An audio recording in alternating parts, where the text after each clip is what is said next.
हमेशा ये बातें गुप्त रखें। अगर आप विद्यार्थी हो तो भविष्य का लक्ष्य गुप्त रखो। आप कहीं जा रहे हो तो गंतव्य गुप्त रखो। यहाँ तक कि बेटा बेटी की परीक्षा का केंद्र शहर गांव से दूर हो तो मत बताओ। अपनी सैलरी किसी को मत बताओ, इसे हमेशा गुप्त रखो। आपकी नौकरी खुफिया ब्यूरो में हो तो इसे गुप्त रखो। कहीं पर नौकरी का इंटरव्यू देना है तो इस बात को पड़ोसी और दोस्तों से गुप्त रखो। चयनित हो जाने पर भी तब तक ना बताओ जब तक ज्वाइन ना कर लो। आपकी शादी होनी हो तो ससुराल का पता शादी तक गुप्त रखो। घर में कहीं से धन की प्राप्ति हुई हो तो गुप्त रखो।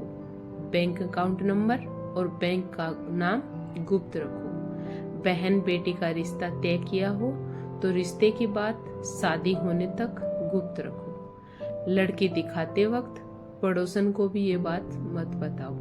बहन बेटी का कोई प्रेम प्रसंग हो गया हो तो इसे गुप्त रखो। पति पत्नी का आपसी प्रेम संबंधी बातचीत या आपसी मनमुटाव की बात को हमेशा गुप्त रखो। बेटा बिगड़ जाए या व्यक्ति शराब जुआ खेलने लग जाए तो इसे गुप्त रखो। बेटा विदेश पढ़ने गया हो तो विदेश का सही नाम और उसका पता गुप्त रखो। दुश्मन विदेश तक पीछा करते हैं।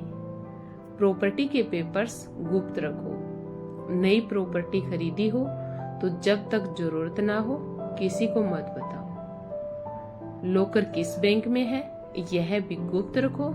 इससे संबंधित सलाह भी बैंक मैनेजर के अलावा किसी की उपस्थिति में भी लॉकर खोलने से बचो। घर में ज्वेलरी आई हो तो खास कर से काम वाली बाई के सामने इसे लेकर मत बैठो। काम वाली बाई को सहेली मत समझो। अपना मोबाइल नंबर केवल खास नजदीकी लोगों तक ही शेयर करिए। क्रेडिट डेबिट कार्ड का नंबर किसी से भी शेयर मत करिए। छोटे से 12 से 14 उम्र तक के बच्चे के स्कूल की और वहां की बात भी गुप्त रखो। उनका वहां अगर स्कूल का वाहन न हो तो ड्राइवर का पूरा पता पास रखो और उनका गाड़ी नंबर भी अपने पास रखो। कहीं भ्रमण पर कई दिन के लिए जाओ तो यह बात गुप्त रखो। किसी पड़ोसी को भी मत बताओ कि आप कब लौटेंगे। घर में किसी को अगर कोई अति गंभीर बीमारी हो तो गुप्त रखो। बाहरी व्यक्ति की मदद केवल आपात स्थिति में ही ले। बच्चा फेल हो जाए तो इस बात को भी गुप्त रखो, वरना बात जाहिर होने का बच्चे की मानसिकता पर विपरीत असर पड़ेगा। शादी हो जाने पर पिछले प्रेम प्रसंग बताने की जरूरत नहीं। आपने अपनी पोल खोल दी तो उसके आगे जाकर गंभीर परिणाम होंगे और हमेशा ताने सुनने को मिलेंगे। पति के घर की बातें कभी मायके वालों को ना बताओ। किसी गरीब को दिए गए दान की बात उजागर ना करो। किसी से कर्ज या उधार लेने की बात किसी को ना बताओ। बुजुर्ग की लिखी गई वसीयत अपने तक ही सीमित रखें और इस बात को बहुत नजदीकी वकील के अलावा किसी को ना बताएं। अगर वारिस नालायक हुआ या हुई तो बुजुर्ग पर वसीयत अपने नाम लिखाने के लिए नाजायज दबाव बना सकते हैं।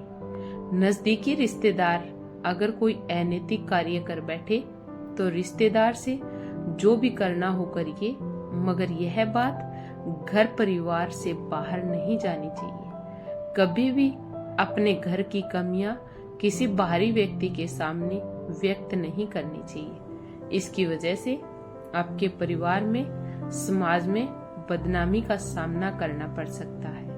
अब अगर आपके घर की कमियां दुश्मन को पता चल जाए तो वह इसका गलत फायदा उठाने में देर नहीं करेगा। यदि आपका कहीं अपमान हुआ है तो इस बात को किसी के भी सामने व्यक्त ना करें। भावनाओं में आकर गलती से भी अपमान की बात किसी को नहीं बतानी चाहिए। इसकी वजह से आप समाज में हंसी का पात्र बन सकते हैं। आपका कीमती समय देने के लिए धन्यवाद। Please like, share and subscribe.